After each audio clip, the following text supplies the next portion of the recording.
கும்பகோணத்தில் தமிழ்நாடு தௌஹீத் ஜமாஅத் தஞ்சை வடக்கு மாவட்டம் நடத்தும் மாபெரும் தௌஹீத் எழுச்சி மாநாடு இன்ஷா அல்லாஹ் ஜூன் 22 ஞாயிற்றுக்கிழமை மதியம் 3 மணி முதல். இடம் தாராசுரம் பைபாஸ் ரோடு பாலம் அருகில்.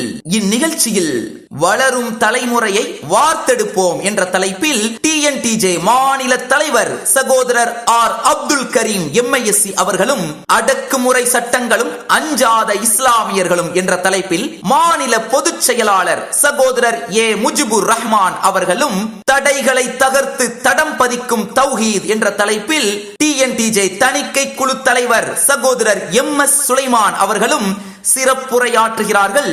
மேலும் மார்க்கப்பற்று குறைந்து போக பெரிதும் காரணமாக இருப்பது பண மோகமா கலாச்சார சீரழிவா என்ற தலைப்பில் மேலாண்மை குழு உறுப்பினர் சகோதரர் இ முகமது நடுவராக பங்கேற்கும் மாபெரும் சிறப்பு பட்டிமன்றம் நிகழ்ச்சி நடைபெற உள்ளது. இப்பட்டிமன்றத்தில் டிஎன்டிஜே மாநில செயலாளர் யூசுப் எம்ஐஎஸ்சி அவர்களும், ரிஸ்வான் எம்ஐஎஸ்சி அவர்களும், மாநில செயலாளர் யாசிர் அவர்களும், சகோதரர் சல்மான் எம்ஐஎஸ்சி அவர்களும் பங்கேற்க உள்ளார்கள். பெண்களுக்கும் தனியிட வசதி செய்யப்பட்டுள்ளது. அனைவரையும் குடும்பத்துடன் அழைக்கிறது தமிழ்நாடு தௌஹீத் ஜமாஅத் கொரநாட்டு கருப்பூர் கிளை, தஞ்சை வடக்கு மாவட்டம்.